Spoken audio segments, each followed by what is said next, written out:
Herkese merhaba. Şu anda Rajasthan eyaletinin Jaisalmer şehrindeyim. Thar Çölü. Yani burası Thar Çölü olarak geçiyor.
Şu anda Jodhpur'da otobüs istasyonundayız.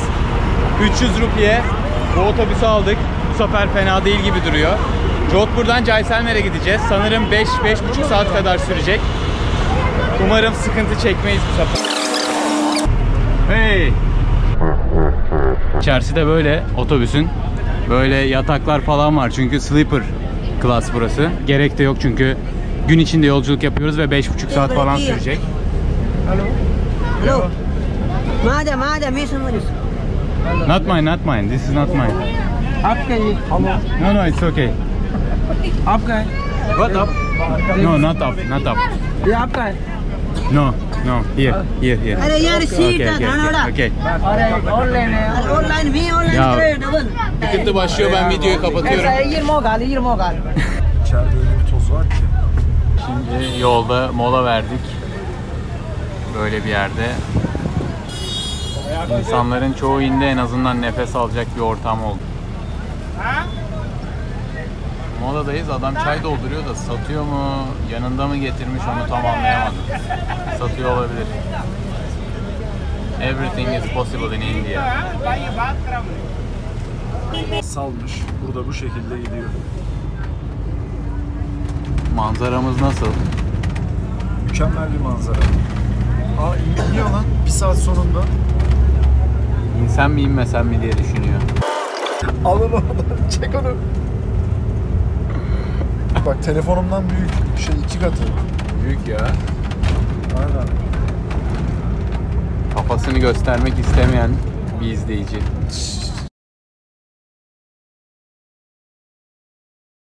Hostel'deyiz. Şöyle safariye gidiyoruz.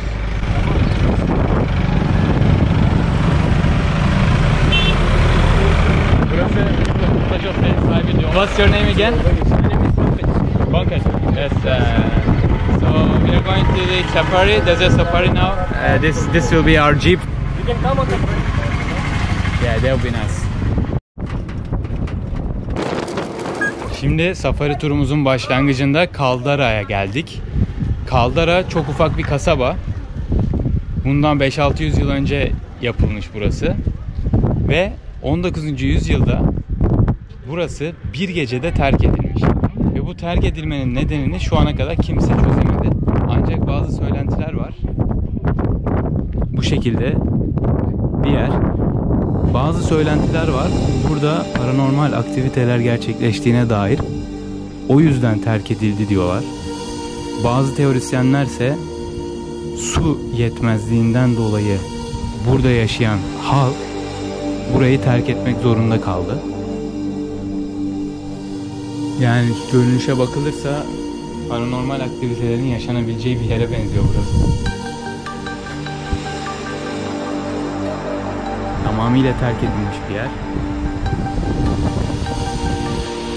Ancak dediğim gibi işin ilginci sadece bir gecede buradaki tüm insanlar burayı terk ediyor. Halkın ismi ise Palival Brahminleri.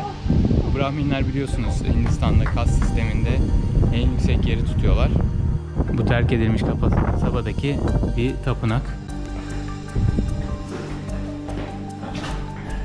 Artık bu adamların, bu Palivalların burayı terk etme nedenleri paranormal olaylar mı? Yoksa sadece susuzluk mu? Yani bir siz de bakın, karar verin. Siz de bir teori üretin.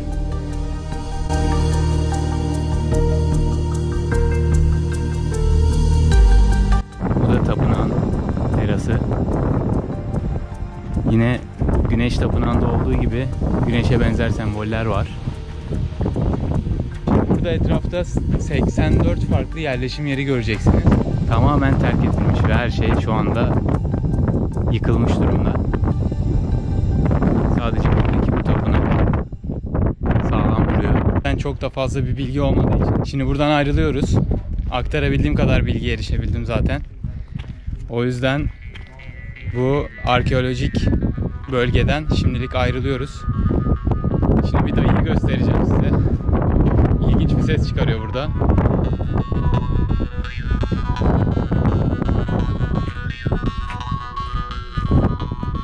Kuldara'dan çıktık. Jeep'le ilerliyoruz. Çöle doğru gideceğiz büyük ihtimalle. Şimdi çölün ortasındayız. Böyle bir yere geldik. Su birikintisi. Buraya hayvanlar ve insanlar su içmeye geliyor. Buranın yerlileri olsun. Serin bir hava var burada. Biraz esiyor. Çünkü çok sıcak çöl. Çocuklar buranın çocukları. Tar çölünün çocukları. Biz jiple çöle doğru ilerlerken bir anda durduk ve otostop çeken bu çocukları aldık. Böyle jipin arkasında geliyorlar. Çok olağan bir durum herhalde bunlar için burada.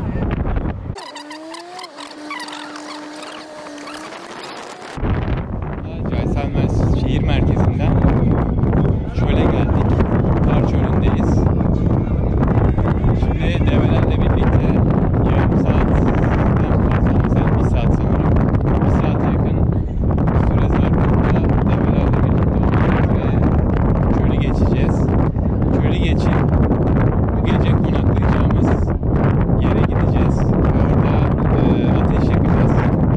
Bakalım nasıl gelişecek olaylar.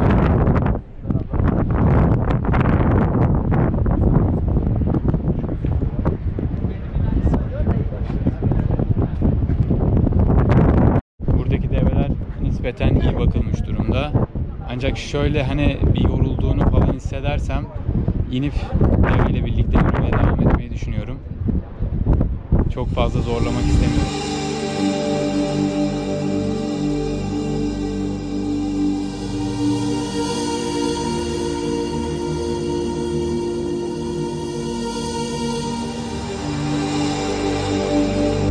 Yapacak bir şey yok. Zamanında Marco Polo da çölleri bu şekilde geçmiş.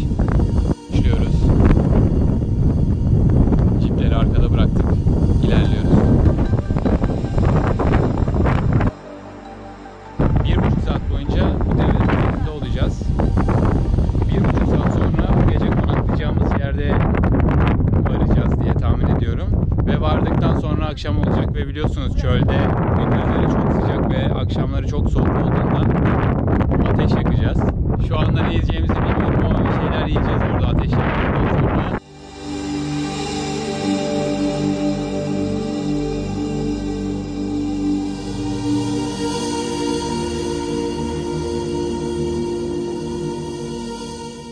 Burada turist yok konvoyda. 15-20 kişi falanız. Çağatay yerellerden biri. Yerel mi? Ne kadar yereldi? Yarı yerel. Şimdi kum tepelerine doğru ilerliyoruz. Yukarı çıkmakta biraz zorlanıyorlar gibi.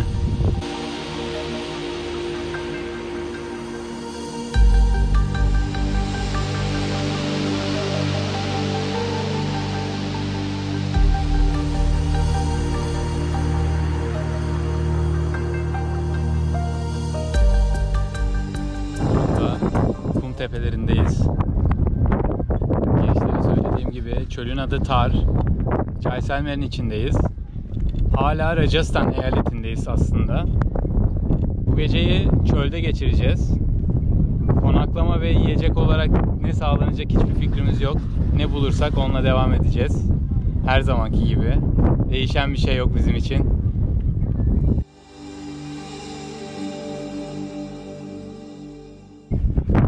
Daha önce buna benzer bir safariyi Fas'ta yapmıştım. Şimdi bu ikincisi oluyor ama Fas'takinde develer çok serbestti. Burada biraz daha sıkıntıda olduklarını gördüm gibi açıkçası. O yüzden kendimi çok da memnun hissetmiyorum burada. Birazdan Çağatay'la birlikte inebiliriz. Yürüyerek yola devam edebiliriz. Bunun kararını birkaç dakika içinde vereceğiz. Çünkü gerçekten yollar çok zorlu ve ağırız yani. Şimdi burada mola verdik.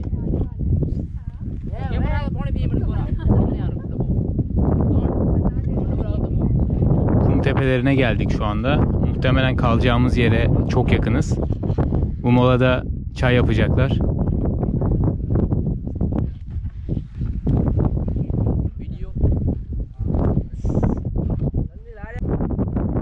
Şu anda kum tepelerinin oraya geldik.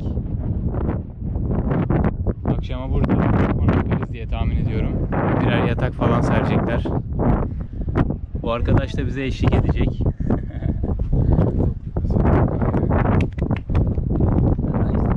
Rice. Burada pilav var. Burada da çay. İsmini bir çay. Milk çay. What's your name? Umer. My name is Mert. Nice to meet you. Burada da yemek falan. So we will stay here or we will stay here in the evening. Gece burada kalacakmışız. Gündüzki soğukta ama şu anda bayağı sıcak. Keyifli bir ortam oldu diyebilirim. Değişiyor yani. Kalacak mısınız? Ne diyorsun bu konu hakkında? Biraz sıkıntılı bir yer. Sıkıntılı mı, az sıkıntılı mı? Az sıkıntılı. Aynen. 5 üzerinden kaç? 5 üzerinden 2,5. 2,5 verdi. Ben de 2,70 veriyorum. Hello bro. How are you? Good. Try what? I understand. Very strong, you know. I'm training camera. What burada terbiye etmek Camera. olmuş. Bunlarına yapmak. Şimdi bu burunlardaki çivi gibi şeyleri görüyorsunuz. Bunlara taktıkları. Bunların nedenini sorduk. Bunun nedeni kontrol etmelerini sağlamalarıymış. Yani diğer türlü kontrol edemiyoruz diyorlar. Tabii bu durumu doğrular mı? Doğru bir şey mi yapıyorlar? Bu tabii ki tartışılır. Ama kontrolden çıkan bu hayvanları kontrol etmek için böyle bir yöntem izliyorlarmış. Bu burunlarla.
Dayı bize çay yapmış.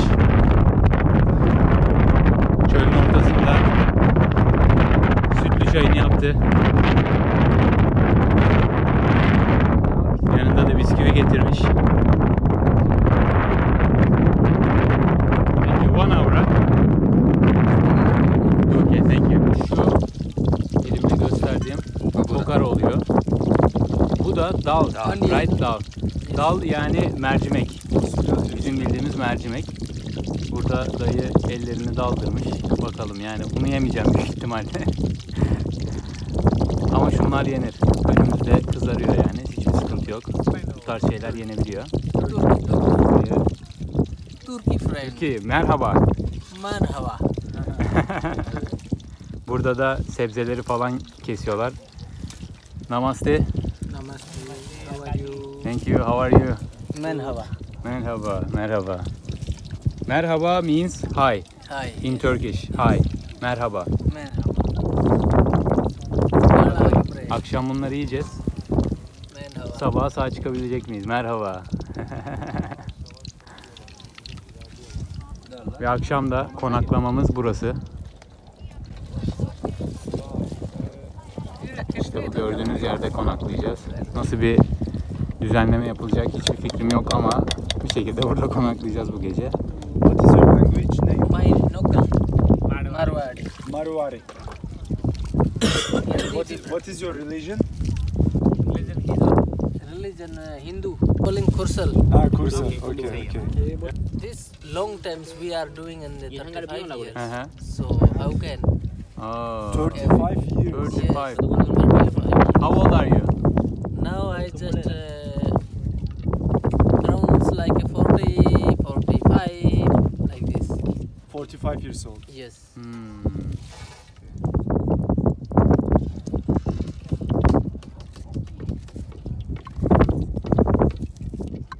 When you come to India? In India, A month ago. a month ago. 1 month ago. Yeah, one Yes. month ago. Oh. So how you like it? I love it. Amazing, Especially the food. amazing. We will Food. see how is the dal here. Yeah. We eat dal in every city. Dal, but you see, no. You eating from in a city, but you don't eating from on the outside from the desert. Yes. Desert more interesting for the cooking from in the wood fresh. Ah, wood is more tasty, right? But gas is a different. The tasty.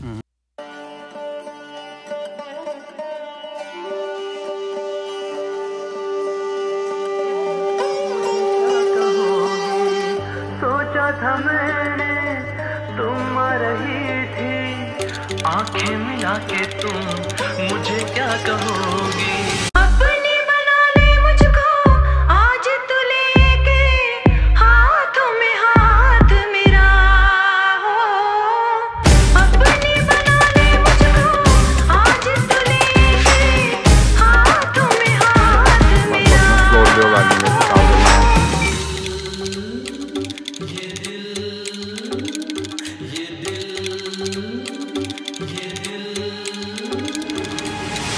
सोचा था मैंने तुम आ रही थी आंखें मिला के तुम मुझे क्या कहोगी सोचा था मैंने तुम आ रही थी आंखें मिला के तुम मुझे क्या कहोगी अपनी बना ले मुझको आज तू लेके हाथों में हाथ मेरा हो अपनी बना ले मुझको आज तू लेके हाथों में हाथ मेरा हो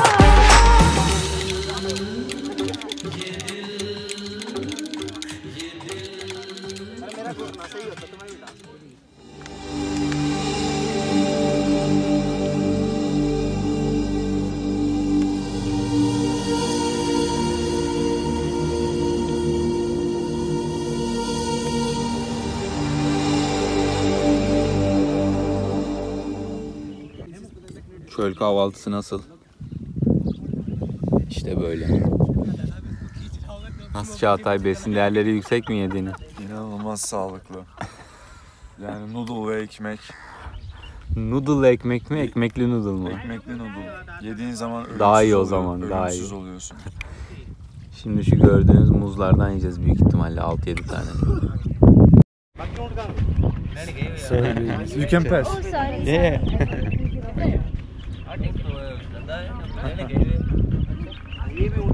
Bununla temizleniyor.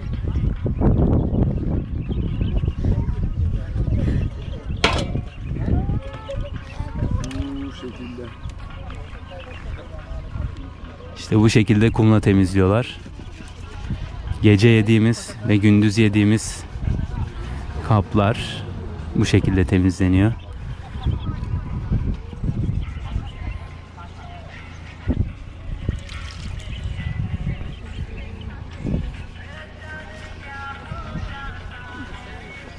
İşte ben de bu hijyene tutuluyorum ya. Harika değil mi? Tekrar acıktım.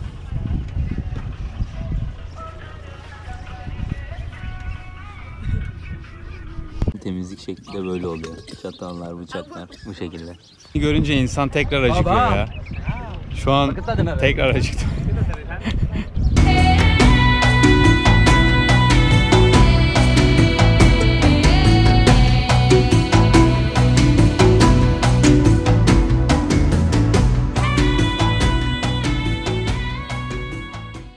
Şimdi Thar Çölü'nün ortasında ufak bir yerleşim yerinde durduk.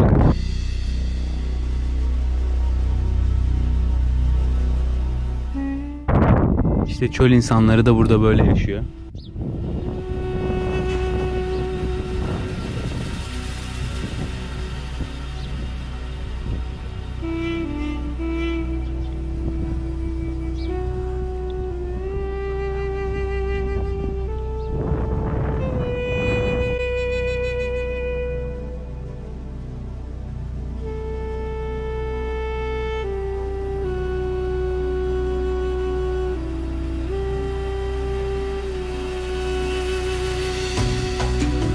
Bu ufak yerleşim yerinde yaşıyor bu insanlar. Burada.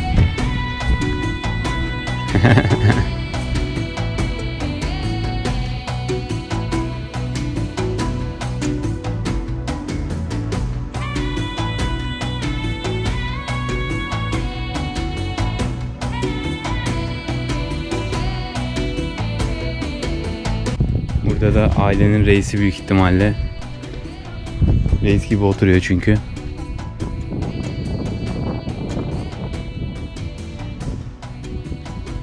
Telling he can't see. He Just can't- very foggy. He can't. Oh, he can't see. That's why That's why he's looking. Yeah, Oh, he told he okay. never got the number to go to doctor. Oh, It really? was so long, the doctor went away when his number came. 3 times it happened like that.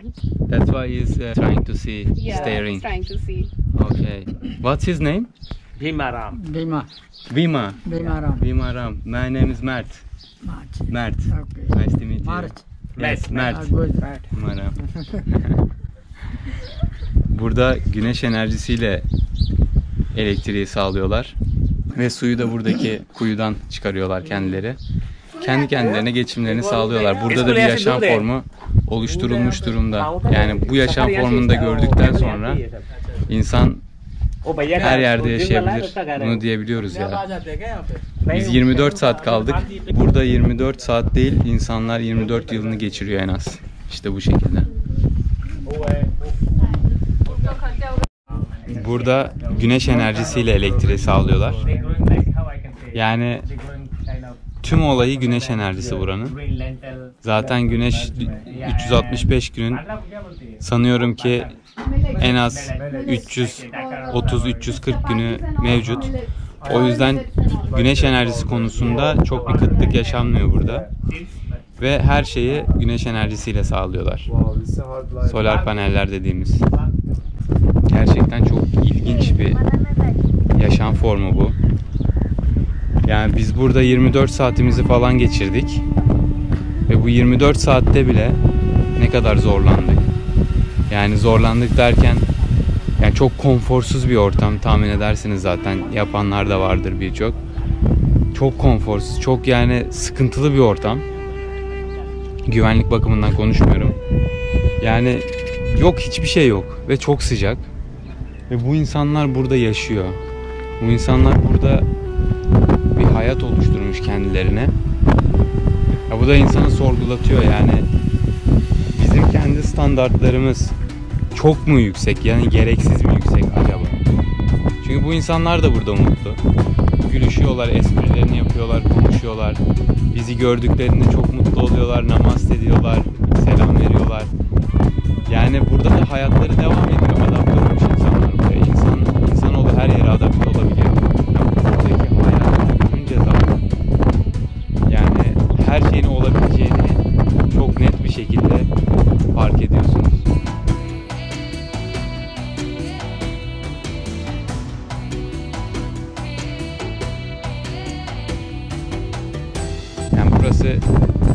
şeyin ortası, öyle diyebilirim. Hiçbir şeyin ve hiçbir burada da insanlar hayat ve yaşam kurmayı başarmış. Bir şekilde bunu yapmışlar.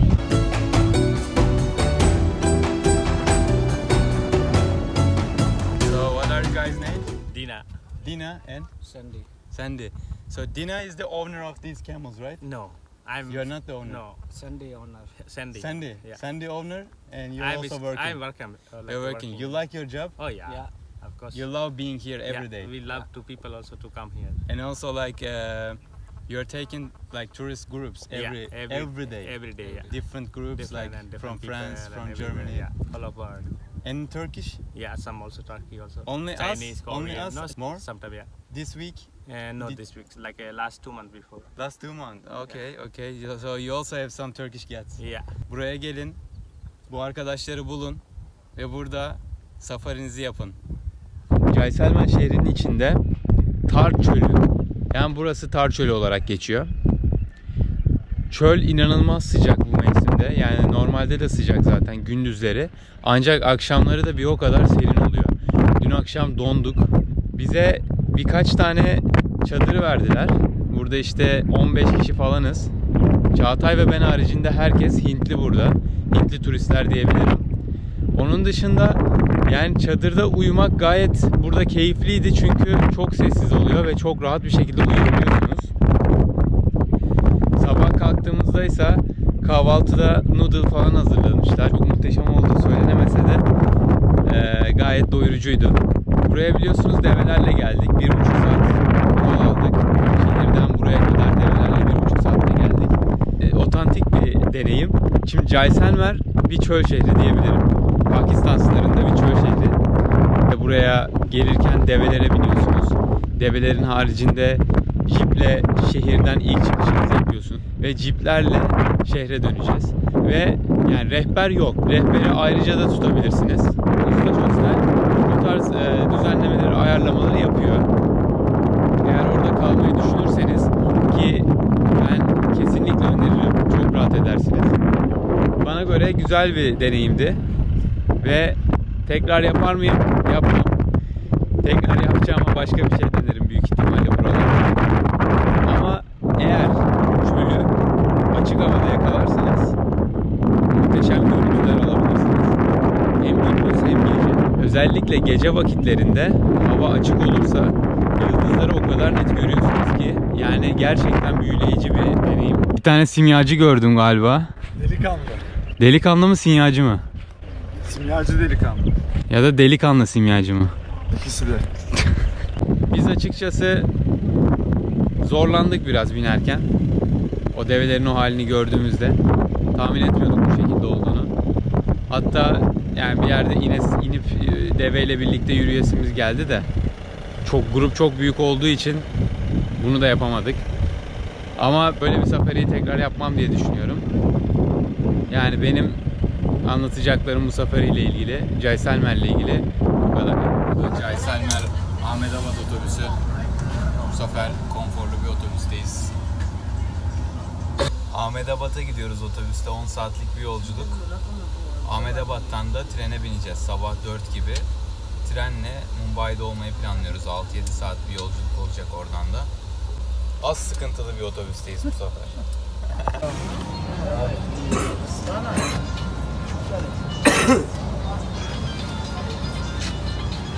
Sleeper bus olarak geçiyor bunlar. Biz ne kadar verdik Çağatay? 80 TL'ye falan tekabül ediyordu. Adam TL hesaplıyor. Hindistan'dayız ama. 850 rupiye. 850 rupi. Rupi şimdi oldu. Öyle. Şimdi ineceğiz mola. Thank you. Cayselmer'deydik.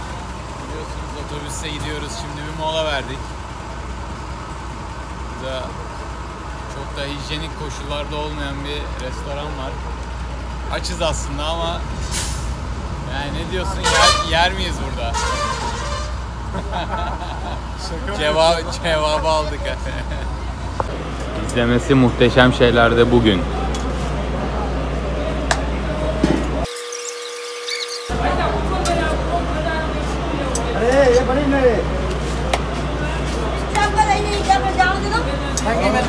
Hemen kamera açtım, hemen arkamda bir tane. Bak bak bak bak. Bak. Jaisalmer'den sonra 10 saatlik otobüs yolculuğu ve şimdi tren istasyonundayız Ahmedabad'da. Treni arıyoruz. 10 saat daha gideceğiz trenle Mumbai'ye varmak için.